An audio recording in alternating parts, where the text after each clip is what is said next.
আমি লিপিকা ত্রিপুরা থেকে চলে এসেছি আমার রান্নাঘরের অনেকগুলো রং বেরঙের সবজি নিয়ে নিরামিষ রান্নার প্রস্তুতি নিতে নিতে তোমাদের সাথে একটু গল্প করার জন্য। Hello everyone, welcome back to my YouTube channel Lipika MB blog. কেমন আছো সবাই? তোমরা তো জানোই আমার ঘরে প্রতিদিনই একটা নিরামিষ আইটেম হয়, আর আজকে আমি তৈরি করব পাঁচমেশালি সবজি, শুধুমাত্র পাঁচ ফোড়ন আর আদা সম্বার দিয়ে। চলো তাহলে শুরু করা যাক। প্রথমেই কেটে নেব কুমড়োর ডাঁটা। পাঁচমেশালি সবজি খেতে কে কে ভালোবাসো অবশ্যই কিন্তু জানিও। আর তোমরা পাঁচমেশালি সবজি কিভাবে রান্না করো সেটাও কিন্তু বলতে ভুলো না।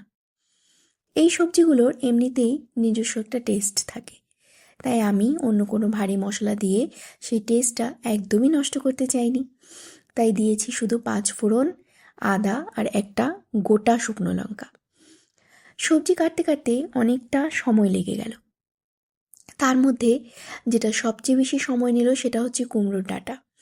আমার মা বলে আমি যদি বটি দিয়ে কাটাকুটি করতাম তাহলে নাকি অনেক তাড়াতাড়ি হয়ে যেত, কিন্তু আমার আবার বটি দিয়ে কাটতে অনেক দেরি হয়। আমি চাকু দিয়েই একটু বেশি স্পিডে কাটতে পারি।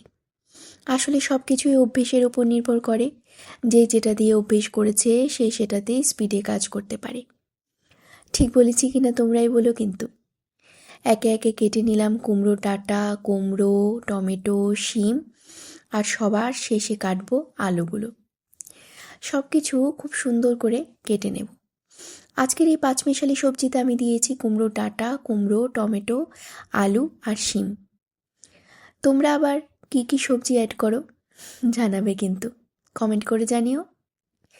সব কাটাকুটি শেষ হয়ে গেলে সবজিগুলো ভালো করে ধুয়ে নিলাম। তারপর কড়াইতে তেল বসিয়ে দিলাম।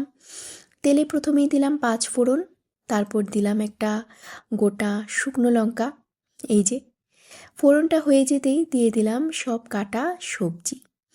তারপর অ্যাড করলাম পরিমাণ মতো হলুদ, লবণ, সব কিছু দিয়ে একটু নেড়ে দেবো। জানো তো, এই যে লবণ, হলুদ, পাঁচফোড়ন দিয়ে যে সবজিটার টেস্টটা হয় সেটাই কিন্তু আমার দারুণ লাগে।